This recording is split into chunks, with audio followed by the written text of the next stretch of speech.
Well, how do you make next year's garden better?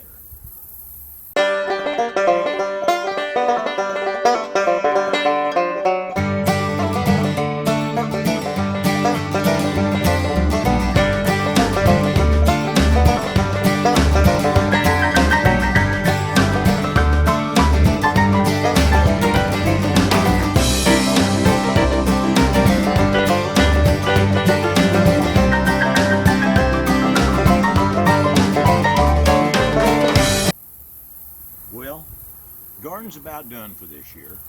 I've still got tomatoes out there and eggplant, peppers, but most everything else is finished up. And it's September now, so the beds will rest. I've got my fall things, which is just a little bit of lettuce and some Swiss chard. I've got them in buckets and they're piddling along. Nothing amazing, nothing to brag about, but they're doing okay. The lettuce is up, like so it'll be ready in another couple of weeks to start eating on. Still getting weather up around 90, but I don't think that's going to last much longer. But the point today is making your garden better for next year. And so I think the number one thing that I do for next year is this. I go to my garden book, where I drew the graph for this year's setup, which is right here. That's all my beds and the buckets and what I was going to put in each one. And now's a good time, when it's still fresh in your mind, to write down things I want to do to change to make next year better. Because for instance, let's give you a simple example. I want to buy more seeds next year and buy a few things that maybe I'm not going to plant but have on hand.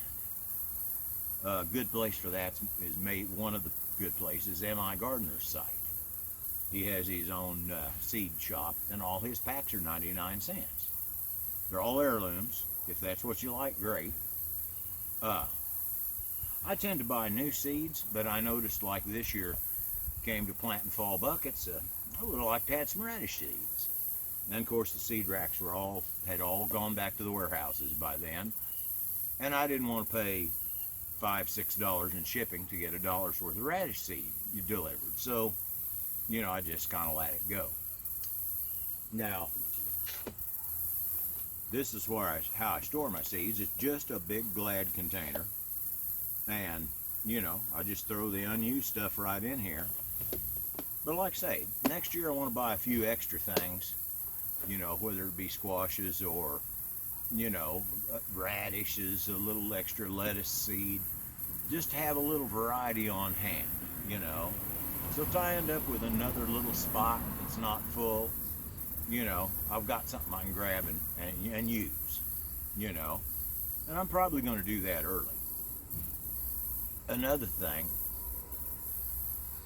is you can make notes about, but I just keep this in my room. It's airtight so they don't get humidity, and they stay in my room where it's heated and air conditioned, so it stays a reasonable temperature, and they work pretty good that way.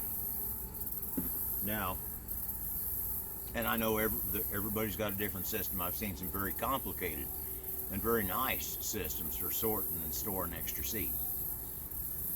I'm not that intense on it myself, but you do need to keep them dry and keep them in a place where it stays around room temperature. You keep them in the freezer if you want to, just don't let them get terribly hot.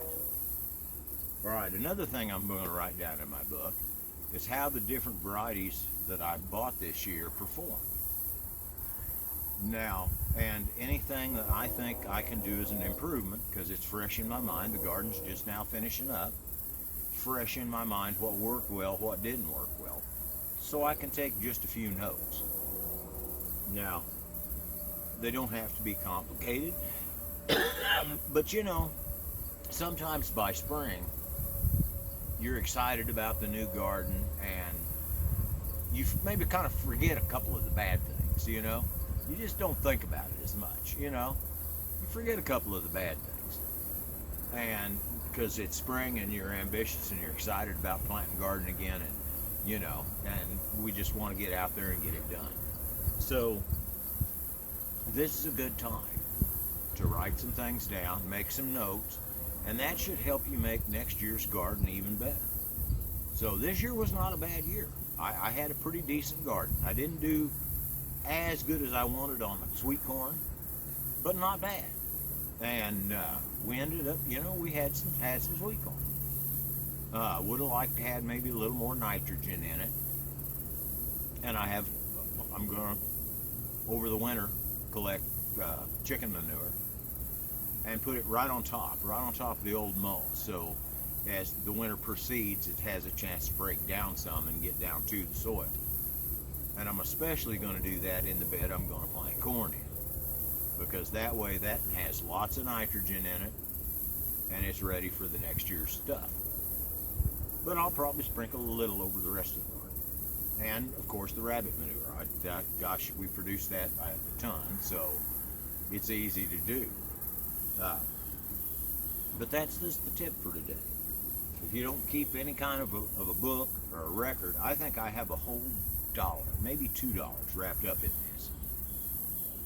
And you know what? It's really handy. It's really handy to be able to, next year, when I get ready to order seed, which is usually around January 1st, I can grab my book, I can see just where I had everything planted last year, so I need to move it to this bed this year, and write it down, and draw my plan, see what I want to grow. But yeah, this year was a good year.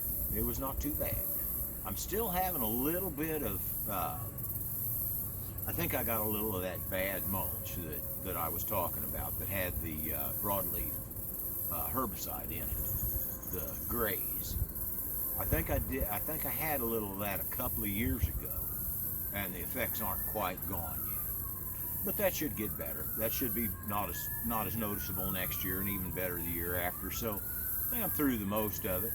And like I say, by and large, most things did pretty good this year. Well, all right. That's about all I have to tell you. So I want you all to have a quality day.